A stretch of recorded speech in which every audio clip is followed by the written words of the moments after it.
Hey, how you doing? This is Steve Sims, and welcome to another episode of The Art of Making Things Happen, the podcast. And everyone says this is an interesting one, but how many times have you ever heard that someone's going to interview a Mafia hitman? Yeah, that's correct. We got Sammy The Bull Gravano that we're going to be chatting with. Now, you're asking yourself, what the hell do I want to listen to a Mafia hitman from? And more importantly, what can I learn? Actually, quite a lot.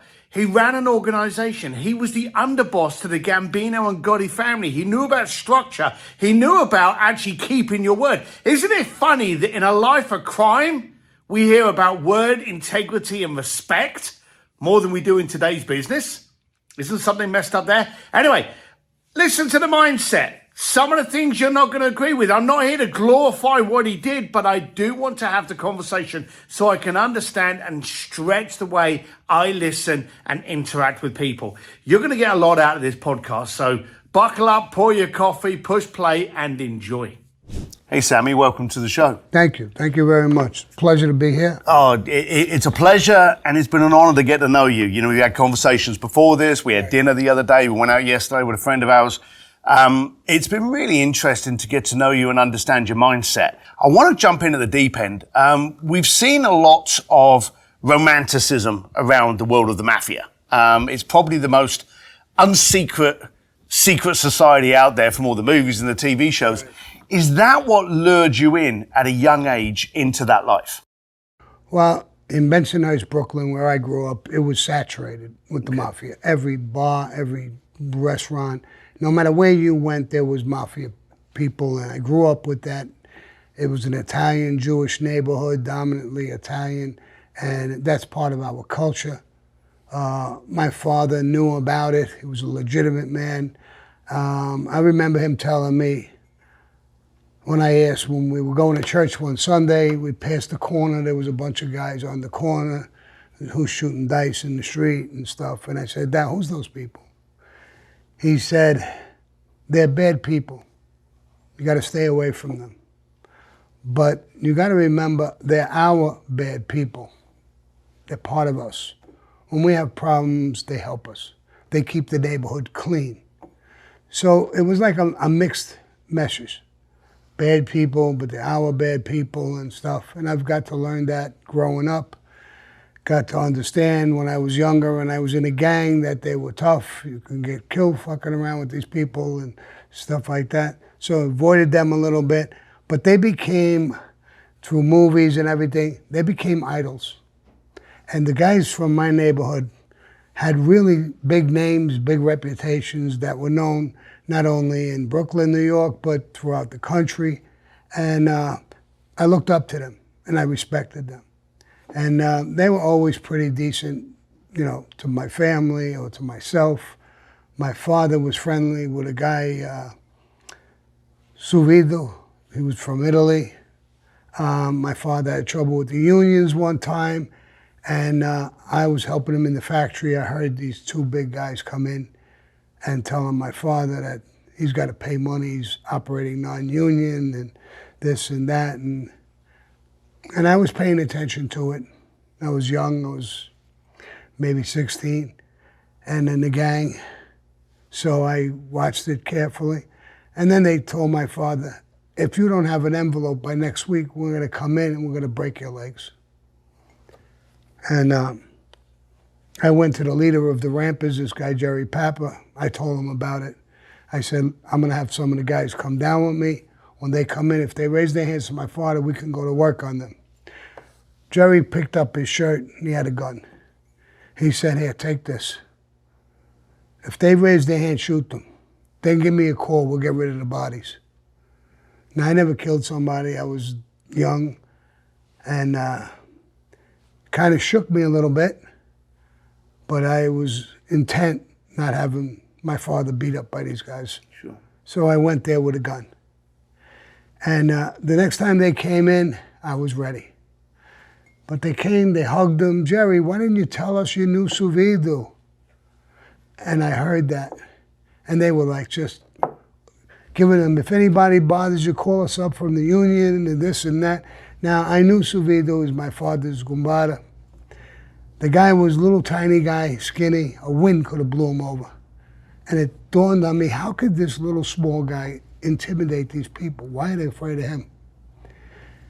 And I've come to know that he was made in Italy and made in the United States as well. It's actually two different things. But, and the fear of him, as small as he was, it was the fear of the Mafia. And that backed these two big guys up. So it was the family. They had people behind them, and that's what it was. Well, the Mafia always had, so it's the whole organ. When you're fucking with the Mafia, you're fucking with all of them. So, I mean, if you're an outsider and you're going against somebody in the Mafia, any family, now you're going into thousands of people, could blow your head off. That's one of the points I want to kind of like fine tune on. You know, I did a lot of growing up in East London. I know a lot of people in New York. There's a respect. There's a fear, and then there's a respect. There's both. They had both with them. But it's this respect that I want to focus on, because I think in today's economy, we're losing that a lot. You know, the thing that I knew and the thing that I recognized was there were people you messed with and there were people you didn't. Right. And in the neighborhoods, especially in Brooklyn and East London, the neighborhoods were safe if you paid attention and you paid the respect to the people in that area. And I remember you saying that, you know, if in your neighborhood, if a guy's walking down the street and he's got his wife with him and there's a baby, that's safe in your neighborhood. Yeah. And there was a respect. It was made to. Today we've lost that. How did you gain the respect on top and away of the fear of, hey, if you don't do this, because that's intimidation. And I think intimidation and respect, they are different things. And I've seen you communicate. Absolutely. So you knew for what it was a time to talk. You said a girl could be walking with a husband and she could walk safely there. The point is that she could walk there without her husband. Her husband actually encouraged her. You're going to have the baby, you're going to go walk. Go right in front of Sammy the Bull's club. Walk over there. Why did he tell her to go there? No way he's going to hoot and howl because she was sexy or beautiful. And nobody could bother her, because we took his wife and him and the whole neighborhood. This was our neighborhood, our people. You better not fuck with her. You better not be a rapist or a child molester or something, because you'll not survive in our neighborhood once we know. So people got to know that and respect that. And the violence that we committed was within our rules against ourselves. We very rarely went outside and hurt legitimate people. We would maybe intimidate them or threaten them, but we didn't kill them or hurt them. We didn't do things like that. So they lost the fear of us. They didn't have fear. The fear became respect. I've noticed that, and there's been stories that you've had. I've heard some great stories with you over the last few days, and there's been times when you know you've had that. You're holstering, you're wearing, you're packing, you've got guys around you, but there's been a time to have a conversation. Now, where did you learn to that skill of communication? Because you are very articulate, you're very charismatic, and you've got, to be blunt, no-neck thugs that just can like walk in there and they're in there for one reason. But then you've always been able to go in there and use that charisma to have a conversation. How did you learn that skill set? Well, I've learned it from my parents, first of all, before the Mafia, and in the Mafia. I learned it from people who had more wisdom than I had, and they told me about the life and how to conduct yourself. And that violence is something we use on occasion, but it's at a last resort. Not even beating somebody up or doing something. Now, not every mafioso thinks like that. We got thugs, we got racketeers, we got guys who can handle both sides of the fence like that. You know, and it's what you get.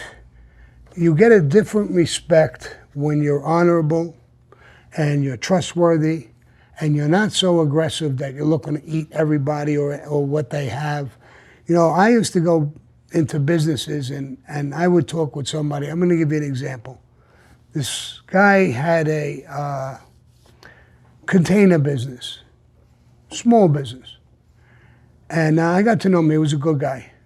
And I said, the containers you have, they're not the best quality. You know, I got a place in Jersey, they make the best containers for construction debris and stuff like that. They were steel, they were better containers. And I'm thinking about maybe that you could use a partner. So at first he sat back. He may have thought that there was a threat about to come out. So I said, tell me what you make a year, last year. He said, I made 100,000. Going back, that was quite a bit. So I said, well, here's what I could do with you. I could become your partner. I could do this. We don't need contracts. We could do it on a handshake. The first 100,000, that's yours. That's what you generally make. Anything above that, I get a third. And I'll bring that business in. And you'll buy better containers. I'll do all that legwork. He said, well, once you go into the city, then I'll have trouble with unions. No, you will never have trouble with unions. I'll take care of that. He liked the conversation, how it went. He liked the point that we weren't signing the contract. I shook his hand, he shook my hand, and we did it. I got him better containers. I got him contracts to pick up construction debris in Manhattan on a big job. Rather than some guys calling him to his house and clean out his house and he wants to use some bullshit container. It went on for a year. And I talked to him at the end of the year. I said, how did we do? He says, I made 400,000 this year. Great, great. He says, and I don't want to take a third of the above number. I want to take a third of the whole thing and give it to you. You were a perfect gentleman, a great partner. I had a couple of problems. You solved them overnight. And 2/3 of 400,000 is a hell of a lot more than I made. So we did that, and later on, a couple of years later, I was doing other things, and I was too busy for it. And I told him, I said, listen, come here. We're partners now, what? Is it going on 3 years? You were a great partner, and I earned with you. You listened, you were respectful, you're a good man. I put my hand out and I said, the business is yours now. I'm not your partner. I'm your friend. If you have a problem, you can call me. I'll resolve your problem with unions or any of that bullshit, or anybody wants to come and become your partner that you don't want. I'll be there for you. But you earned it. It's yours now. Enjoy the business. So when you conduct yourself like that, people will come around you in herds. But if I take a guy and I tell you, I'll hurt you, I'll do this, give me your fuck, I want this, you're going to be labeled as a thug. People see you and they want to turn the corner and want to get the fuck away from you. So it depends on how you conduct yourself in life. It's not because they're a tough guy or you're dangerous. It's what kind of guy they could like or love or trust being in their business, inviting them over their house with their wife and kids, which he's done a number of times. I went over his house on a Sunday with him, not only his wife and his children, but his family, and I got to know the whole family. And it was like, hey, Sammy, shake hands. I was part of the family. So when you conduct yourself like that, the next guy is definitely not intimidated. So one only thing he thinks about with you is not being hurt or intimidated, is that he can make some money with you. He can solve some problems with you. Nobody, like with my father and Suvido, nobody could push on you. I'm Suvido now. But why is it such a stretch of the imagination now that people don't keep their word? Why is it kind of like, oh, you look at the Mafia and, you know, we're looking at, and we're not trying to glorify it or romanticize it, but, you know, this is the Mafia, but it takes an illegal operation to talk about being a man of your word, keeping your honor and respect. Why don't we see that in normal relationships? Well, you don't have the same fear factor, I guess. I don't need a contract. First of all, I don't want to have a contract with you because the next thing, my name is on your paperwork. You got the IRS, the government, everybody's bothering you. Understand that. So I want to stay away from that and let you have a free thing. But if you want to turn around and try to just cheat me, then you'd say, well, here's a little dangerous. Now I'm being a fucking jerk off to do what I'm doing, and maybe he won't hold back.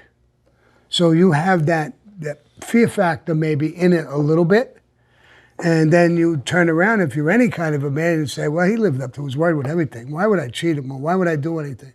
So it has both. It starts off with the fear factor of the mafia itself, I guess, and it doesn't hurt you to have that reputation or name or backing. So I think that opens the door, and then once they start to deal with you, it happens.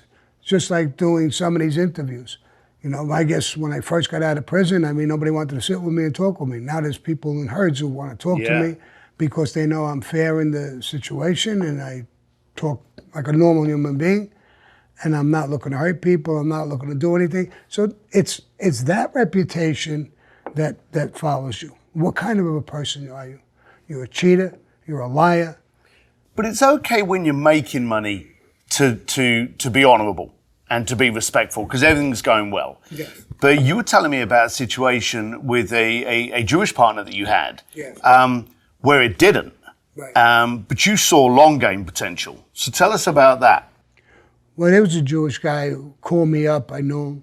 We did some work together. And he says, I have a job, Sammy. I'd like to give you a piece of the job with me. A partnership. Small, not a major piece, but 10, 12, whatever it was.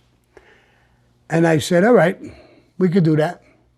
And he knew, he was wise enough to know his union problems or any kind of problems, I would be able to stop them. And I did have construction businesses that were able to do the work. I had a drywall company. I had 200 carpenters who were working for me. So I was able to go in and do the work successfully in a very quick manner. You can't get too many guys. And he called me up one time. He said, this week they're breaking my chops. I need about 20, 30 guys to come down and do what they want me to do before I can get in my next check and this and that and the other thing. So I went to the guy, I was partners with a guy named Joey Madonia. Joey, let's take some guys, pull them off of jobs, put 20 or 30 guys on his job right away. And we did. He was flabbergasted. How are you going to get 30 guys overnight to come in there and bang the job out and so he can get his payments? So this is, a way that I worked my business. So I'm taking care of the street end. I'm taking care of what work I can do. Is drywall. I had plumbing companies. I had a few different kinds of companies. But we lost money. He called me up. He said, Sammy, the job was, they called it a bastard. Everything that could go wrong went wrong. So he said, we're going to take a beating. I was sitting with my brother-in-law, Eddie, and he was a maid guy, and I was on speakerphone, and he said, we're going to take a beating. So I said, all right, how bad do you think it's going to be? My end. He said, Sammy, it could be 250,000. So I said, all right, let's get in there, let's try and salvage some money. Let's, work hard, end the job. Maybe we could lower that number and we'll see what we're doing. Okay, Sammy, thanks. He hung up. So my brother-in-law said, you're not thinking of paying him? I said, why not? He said, well, he's a Jew and there's no contract. What is he going to do? He can't do nothing. No, it's true. He can't do nothing. But if I do that, who would ever go partners with me again? That'll be my reputation. He's there for the take, but for the loss, he's waving goodbye. Who's ever going to deal with me again? No, it's your choice. I know it's my choice. I'm just asking you a question. Your advice you're giving me. In other words, don't pay him. So I said, I appreciate your advice, but I paid him. And a couple of my guys thought it was pretty interesting. A couple of weeks, a month later, I got another job, a friend, a guy, another Jewish guy who's friends with him. And He says, I got a job. He says, Sammy, maybe I could talk to you about. So I said, sure. He says, I heard you were on that job. You took a pretty good beating. Yeah, we lost money. He said, I heard you lost like $350,000, you personally. I said, no, it was 246, 250,000, something like that. It wasn't that 350. He says, all right, I'd like to offer you a piece on my job. I think this is going to be a winner. I could use your talents. You can get the blueprints and bid the job, the drywall, and you're going to get it. And I took the job. And end result, long story short, we made $700,000 on that job. So I told my brother-in-law, see, now do you think they're friends? If I would have told him, nah, that's your loss, you think this guy would have called me and gave me a piece of his job? So you saw the long game in it? I saw the long game in it. I'm showing him the long game, but he's more of a swindler, so he wants to just, in and out. Now, you actually were the underboss, and this isn't revelation, it's all written out, it's all out there on the internet, and it's in your book, The Underboss. You were the underboss to John Gotti and the Gambino family, correct? Yes. In that society, the one thing you had to do was to keep your head down, your mouth shut, and keep out of the limelight. Yeah, you were dealing, your boss loved the limelight, loved the media. How did you respond to that? Well, I'll be honest with you, it wasn't just me. The whole family didn't like it. The whole Mafia didn't like it. End result, when he got pinched with his tapes and all this bullshit, every boss got hurt. They made cases left and right. Now, there's another, a judge just did a book, and people are coming out with stories on the government end, and they saying in their stories that John, what he did, rubbing his finger in the government's eye. Yeah, Teflon Don. Motivated the whole government, the FBI, DEA, Marshals, New York State. They all joined together to attack not only him, but the whole Mafia in New York. So his actions hurt every boss, every underboss, every consigliere, every family in New York. And as of today, that's a given fact. This is the government talking about it. They loved what he was doing. Right. Because he gave them the Mafia on a silver platter. That wasn't the smartest thing. Now, you've come out of witness protection. You've served your time. You're now out there. I know you're working on movies. You're working on shorts. How are you now going from a career of being in the shadows to actually being in media now, doing podcasts, doing speaking engagements? How has that transition been for you to actually get into learning social, learning TikTok, learning Instagram, learning the modern day of distributing your message through multimedia platforms?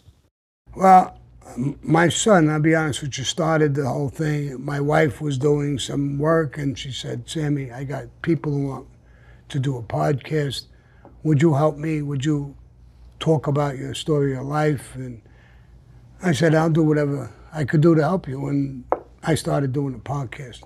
My son put me on Instagram and Facebook, and then he put me on YouTube. Then he told me one day when I was getting all kinds of phone calls, I said, why am I getting all these phone calls? And why is my phone popping all over the place? And I didn't even know how to operate it well, because I had just gotten out of prison after almost 18 years. They didn't have these kind of phones. I never even saw things like that. Yeah. Computers, I'm lost with that stuff. And then he started laughing. He says, I put your name out, we're helping you up these channels. And then he was helping me with it. And it became almost like a business. So I hired people and I just kept going forward in this area. I figured this would be a good retirement thing for me to do. And how old are you now?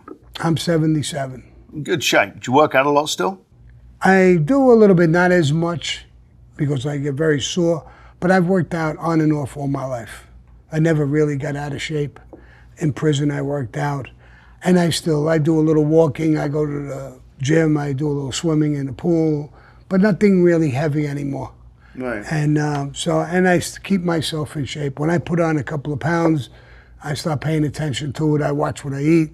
That makes sense. Do a few extra sit-ups or push-ups or whatever. That's good. You know, that type of stuff. We had a meeting yesterday, and there was a young lady at the end of this meeting. She was doing a Q&A when we were interviewing you yesterday. And she actually said, what would you, and it was quite compelling, it dropped the entire room. She said, what would you say to your younger self if you could have gone back and had a whisper in your ear on that corner? What was it you said? What did I answer? Yeah. I don't even remember what I said. She said, what would you say to yourself? And you said, don't do it. Don't do it. Right. I remember that answer. Yeah. That was that kind of. Yeah. Now we had gone through. Do it.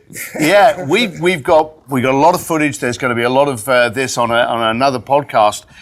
But is there any part of that life, whether it be the clothes, the camaraderie, people having your back, the respect, the power, any parts of those things you miss? No, I don't need violence to have that power. I have it now.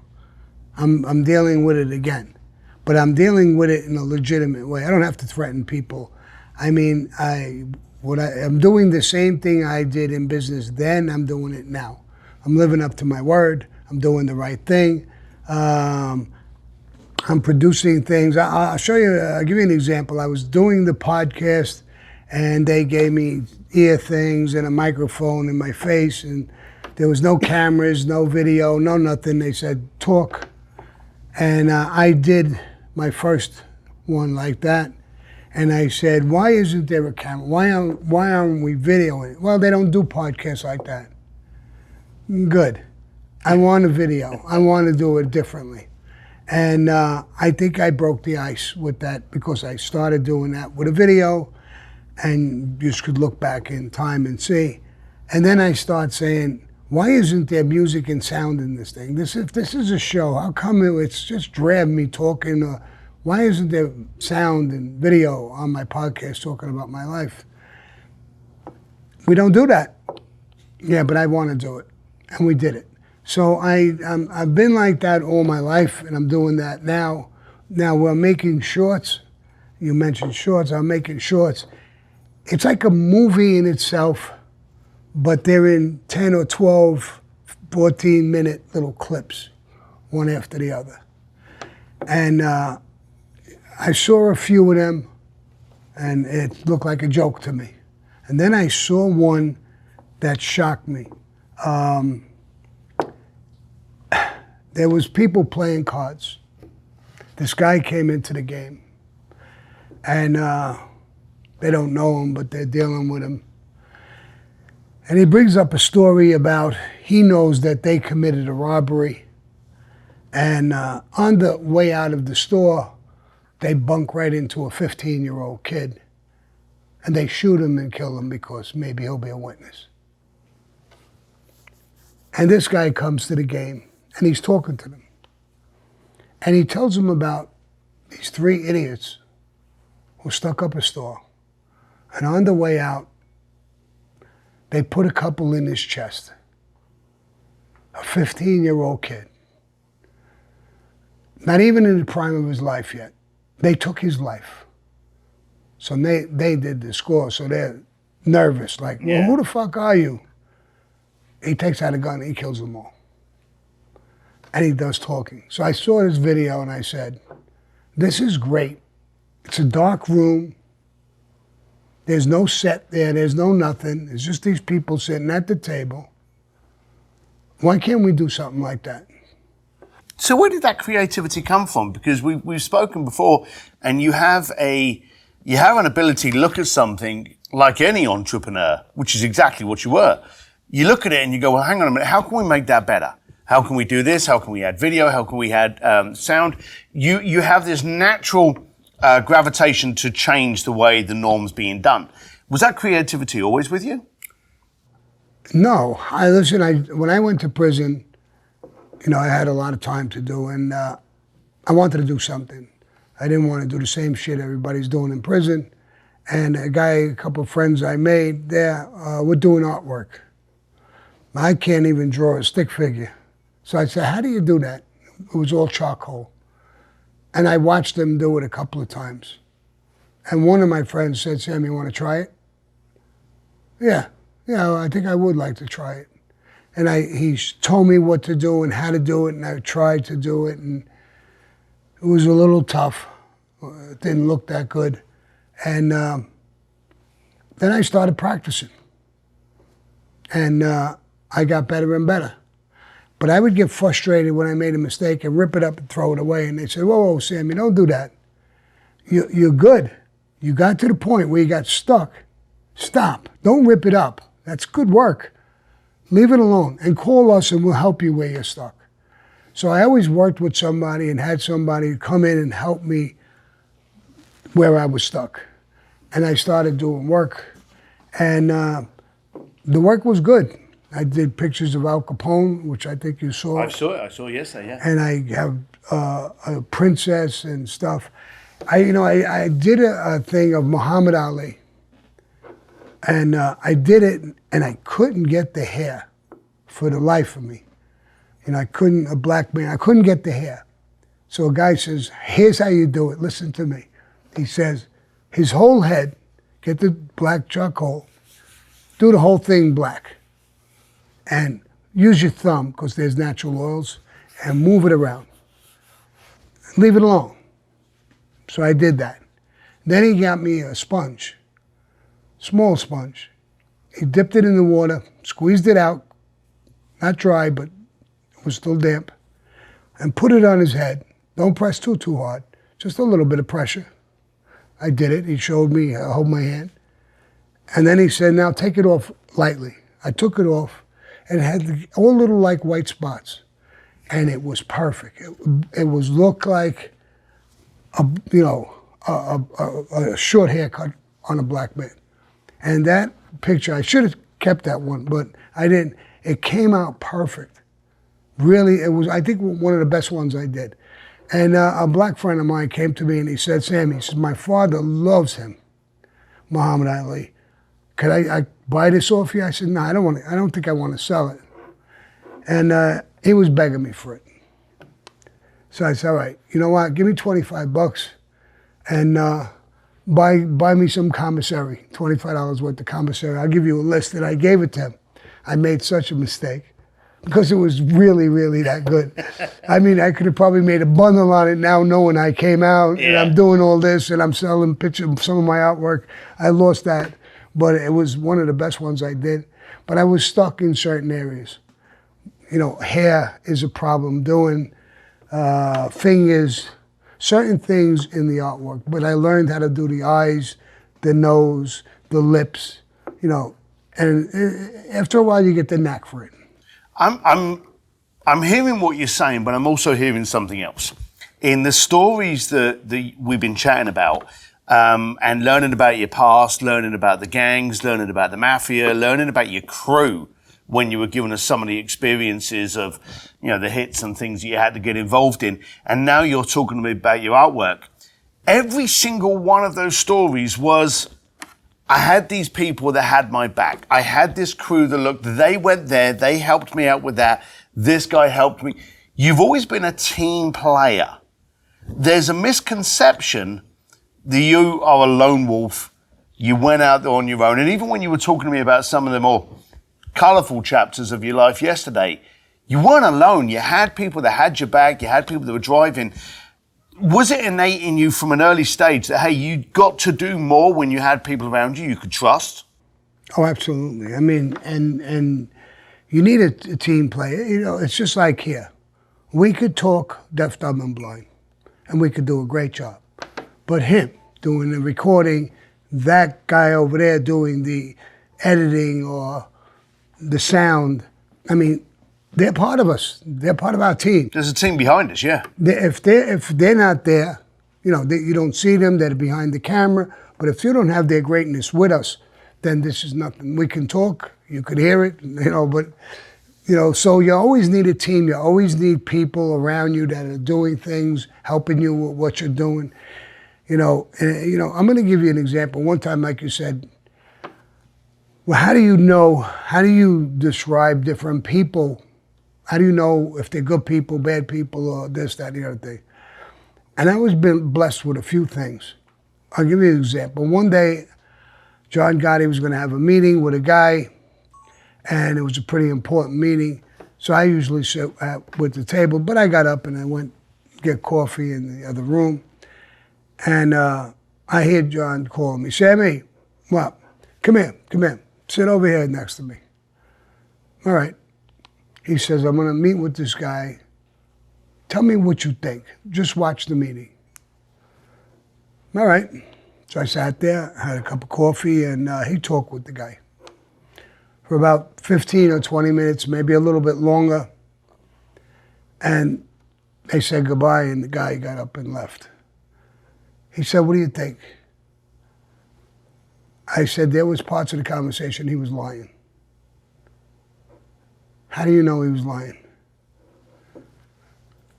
I said he was holding the table. His hand was comfortable. And you asked him a question. That question you asked him, he immediately moved, sat up straight, his eyes went low, and his hand, you could see the whites of the knuckles. He was squeezing that table at that question. He was super uncomfortable. He didn't like it. He had a little sweat starting to form between his nose and his lip. His jawbone was moving up and down. He's grinding his teeth. He was terrified of that question. And when you said, okay, that's good, and you went further, he started to relax. He was lying. You could tell sometimes with body language, looking in a guy's eyes. He's looking in your eyes, he's talking to you. All of a sudden, he's bowing his head and he's looking away. Now, that could be normal, but it depends on the question, and it depends on other reactions in his body. Where did you fucking learn that? He told me. I says, I don't know, it's just part of life, dealing with people. John, I do sit-downs left and right. We're dealing with heavyweights, dangerous people, bosses and other things I'm sitting with. I have to read them. And they're good at lying, some of them. So I've developed this little knack about it. Every time I want to meet with somebody, get the fuck over here and sit at the table. Because we found out the guy was full of shit. All right, so you did. And yeah, and John said, Bo, anytime there was a meeting, hey, Sammy, come here, have a seat. That's good, that is good. Look. And I feel that I do interviews for jobs or something, and we ask questions. Richie, who's one of the people who's very close to me, and he asks questions. And I do the same thing. I look at the person and I could see the expressions, some of the answers, and the body language, and I determine because I don't know the person from a hole in the wall. Oh, yeah. So I kind of look at that. And in your past job, it could have risked you being hurt. Yeah, you got to know what you're talking about, when you're talking, and what they're thinking and stuff like that. And my son says I have another quality. You could be asking me a question, talking. As I'm listening to you with this ear, I'm already on the other side of my brain thinking of the answer. So I could be quick with an answer, even though I don't know what you're going to ask me. And that's another quality I have, that I'm able to listen, try to, see what I think of that question and how I'm going to answer it and why I'm going to answer it. So I try to do that. It doesn't always work, but I try to do that as well. I have that talent. I can do it. You think you got that from the street? I think so. I think that when you're in those kind of serious meetings where it's life and death and all kinds of shit, you got to pay attention to every word, every single thing when you're talking on that kind of level. I think that's fantastic. We've spent about 3 days together now, and it's been cool, and I'm hoping it's not the last. I've been impressed with the way you've been able to articulate what you learned from being part of a major organisation, how you've been able to transfer that to entrepreneurs. And how do you been able to transfer it to business owners and communication? So I urge you to keep doing it. I urge anyone out there thinking of getting a very interesting speaker to reach out to you. But I'm very respectful of your time. I know you've got to go somewhere else. So, Sammy, thanks for spending the time with me. My pleasure. Look after yourself, pal. Stay tuned for the next one. Hey, I hope you liked that episode of the Art of Making Things Happen podcast. And remember, these are done for you. If you like them, subscribe, share them around. But if you don't like them, send me an email to ask@stevedsims.com and you can tell me what I need to do to make this the most dynamic podcast you listen to. Anyway, make sure whatever you learned from the last podcast, you actually do something with. Without action, it's just a bunch of people blowing air. Have a good time. Until next time. Bye.